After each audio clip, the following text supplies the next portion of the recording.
삼정펄프라고 하는 회사가 있습니다. 우리가 가정에서 많이 사용하고 있는 이 화장지나 학생들이 교과서를 만드는 데 쓰이는 종이를 생산하는 회사입니다. 우리나라 종이 생산량이 업계 2위이고 연간 매출액이 1,000억에 이르는 제법 큰 회사입니다. 그 회사를 운영하던 고 전재준 회장님이라고 계십니다. 고 전재준 회장은 지난 2003년에 안양에 있던 공장 부지 약 4,800평, 당시 시가 300억 원을 이 안양시에 무상으로 기증했습니다.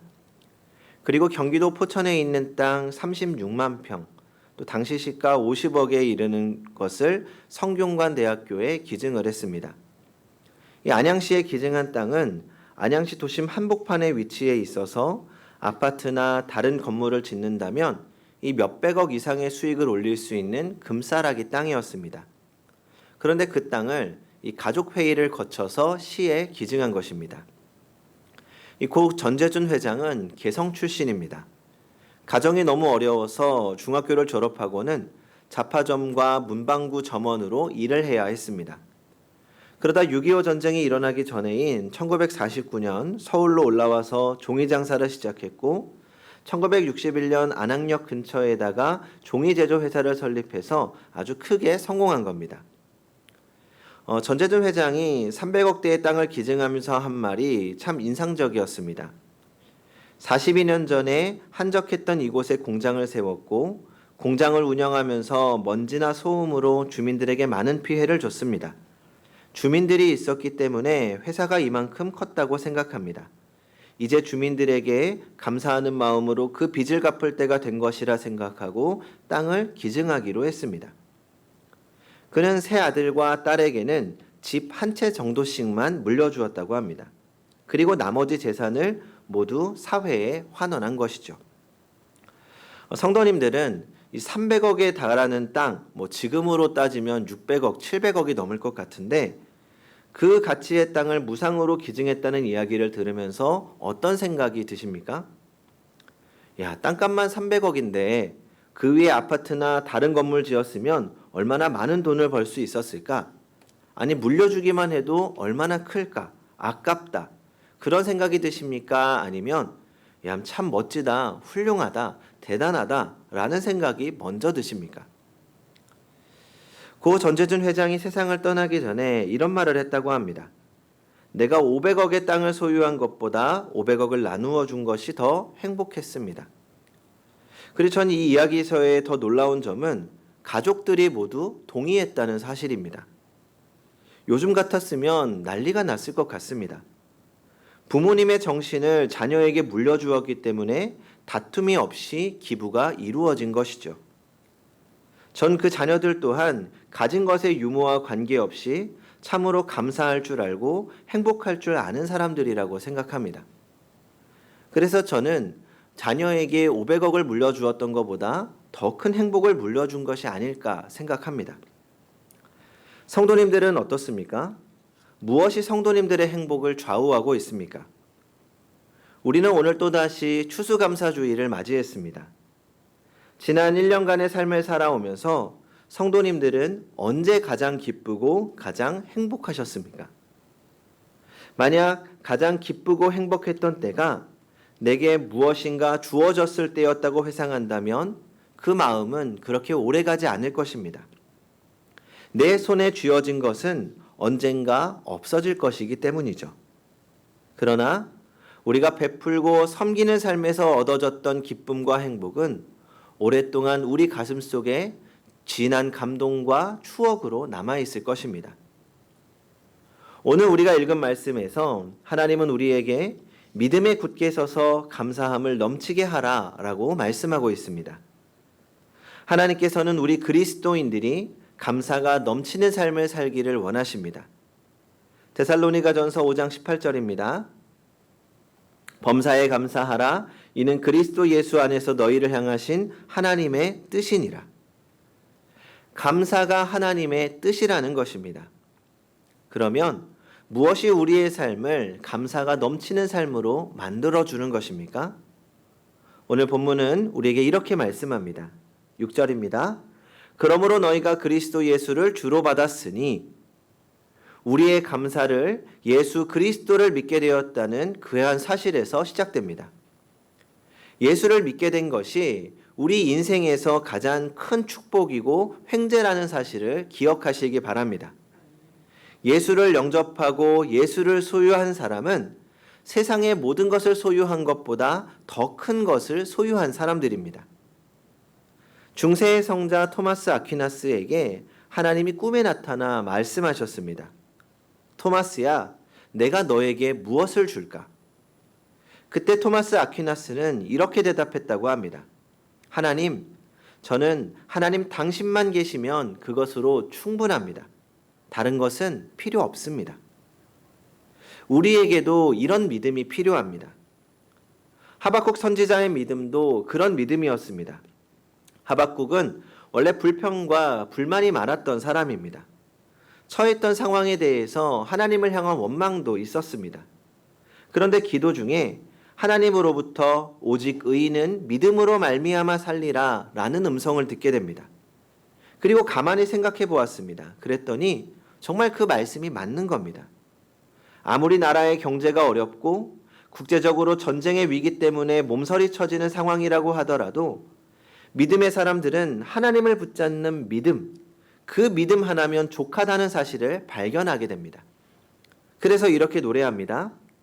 갈대아 사람들이 우리 민족을 치러 올라온다는 소리를 내가 들었으므로 내 창자가 흔들렸고 갈대아 군대의 함성 소리로 인하여 내 입술이 떨렸도다. 갈대아 군대가 이 민족을 멸망시키기 위해서 올라오는 이 환란을 기다림으로 내 뼈가 썩는 것 같고 내 몸은 두려워서 내 처소에서 떨리는도다. 그러면서 이어서 이렇게 노래합니다. 하박국 3장 17절과 18절입니다. 비록 무화과 나무가 무성하지 못하며 포도나무에 열매가 없으며 감람나무에 소출이 없으며 밭에 먹을 것이 없으며 우리의 양이 없으며 외양간에 소가 없을지라도 나는 여호와로 즐거워하며 나의 구원의 하나님으로 말미암아 기뻐하리로다. 우리의 상황이 아무리 힘들고 어려워도 우리 믿음의 사람들에게는 하나님이 계심을 믿는 믿음으로 사는 것입니다. 그 믿음이 우리를 찬송하게 하고 그 믿음이 우리로 감사가 넘치게 합니다. 사회학자들의 분석에 의하면 지금으로부터 한 60년 전에는 지구촌 사람들에게 필요한 생활 조건이 72가지였다고 합니다. 그 가운데 없어서는 안 되는 절대 필요한 것이 18가지입니다. 그런데 문명이 발달하고 문화가 진화된 오늘을 살아가기 위해서는 500여 가지가 필요하다고 합니다. 또 절대적으로 필요한 것이 50가지로 늘었습니다. 60년 전보다 오늘날 우리가 얼마나 많은 것을 누리며 사는지 모릅니다. 그런데 과연 그렇게 많은 것을 누리며 살아가는 오늘의 현대인들이 60년 전의 사람들보다 더 행복하게 살고 있다고 생각하십니까? 불행하게도 더 많은 것을 누리며 더 많은 것을 소유하며 살고 있음에도 오늘의 현대인들은 60년 전보다 결코 행복하다고 자신할 수 없다는 겁니다. 왜 과거에 비해서 더 많이 누리고 더 많이 가졌는데도 불구하고 우리가 행복할 수 없는 걸까요? 최근에 카페인 우울증이라는 말이 있습니다. 커피를 많이 마셔서 과도한 카페인 섭취로 우울증이 생긴다는 것은 아닙니다. 카카오 스토리, 페이스북, 인스타그램 이 세 가지 SNS를 줄여서 카페인이라고 부르는 겁니다. 다른 사람들이 SNS에 올리는 사진들을 보면서 야, 다른 사람들은 나보다 참 잘 살고 있는데 나만 잘 살지 못하고 있는 것인가? 그러니까 부정적인 생각에 사로잡혀서 우울감을 겪게 된다는 거죠. 진정으로 감사할 수 있는 사람, 감사가 풍성한 사람은 많이 가진 사람이 아닙니다. 남들보다 더 많이 누리고 있는 사람도 아닙니다. 지금 내가 가지고 있는 것에 만족하며 사는 사람이 감사할 줄 아는 사람입니다. 그래서 우리 자신을 보는 시각을 바꿔야 합니다. 없는 것을 보고 불평하는 것이 아니라 내게 주어진 것을 먼저 볼 줄 알아야 합니다. 그래야 감사가 보이고 그 감사는 또 다른 감사를 낳게 되는 것입니다. 그리고 감사가 넘치면 거기서부터 은혜가 시작되고 기적이 일어납니다.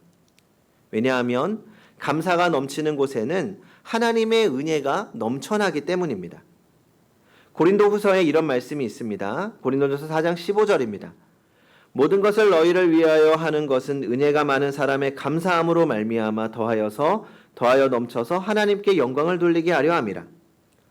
감사함으로 말미암아 은혜가 더욱 넘치게 된다는 말씀입니다. 성도 여러분, 감사는 성숙한 신앙인의 증표입니다. 기도의 사람으로 유명한 18세기 영국의 성자 윌리엄 로우는 엄숙한 부르심이라는 글에서 이렇게 말합니다. 세계 최대의 성자는 기도를 많이 한 사람도 아니요, 금식을 많이 한 사람도 아니요, 자선을 많이 베푸는 사람도 아닙니다. 진정으로 위대한 성자는 하나님께 감사하며 사는 사람입니다. 오늘 본문에서도 이렇게 말씀하고 있습니다. 6절과 7절을 다시 한번 같이 읽어보겠습니다. 6절과 7절 시작. 그러므로 너희가 그리스도 예수를 주로 받았으니 그 안에서 행하되 그 안에 뿌리를 박으며 세움을 받아 교훈을 받은 대로 믿음에 굳게 서서 감사함을 넘치게 하라. 예수 그리스도를 믿는 믿음 안에 굳게 서 있는 사람이 넘치는 감사로 하나님께 영광을 돌릴 수 있다는 것입니다. 반대로 말하면 감사가 넘치는 사람은 믿음의 뿌리에 굳게 서 있는 사람, 어떤 세상의 거센 파도가 몰아쳐도 흔들리지 않고 예수 그리스도 안에 뿌리를 내리고 굳게 세움을 입은 신앙인으로 살아갈 수 있다는 것입니다. 성도 여러분, 감사할 때 우리의 믿음이 더욱 굳센 반석 위에 세워집니다. 감사할 때 우리는 더욱 큰 은혜 안에 머물게 됩니다. 감사할 때 우리의 영혼은 더욱 하나님께 가까이 갈 수 있습니다. 감사가 넘치면 우리의 일상이 기적으로 변합니다. 감사가 넘치면 불평이 축복으로 넘칩니다. 감사가 넘치면 우리의 삶이 새로워집니다. 이런 말이 있습니다. 노래는 부를 때까지 노래가 아니며 종은 울릴 때까지 종이 아니다. 사랑은 표현할 때까지 사랑이 아니며 축복은 감사할 때까지 축복이 아니다. 노래는 부를 때까지 노래가 아니듯 종은 울릴 때까지 종이 아니듯 사랑은 사랑한다고 표현할 때까지는 사랑이 아닌 것처럼 하나님께 우리에게 주신 모든 축복은 감사의 고백이 있기 전까지는 축복이 아닙니다. 성도 여러분, 감사는 축복입니다. 하나님의 복을 내 것으로 만드는 것이죠. 오늘 추수감사주의를 맞아서 우리의 삶과 마음과 입술에 감사가 더욱 넘쳐서 더 큰 은혜와 축복 가운데 살아가는 성도님들이 되시기 바랍니다. 기도하겠습니다.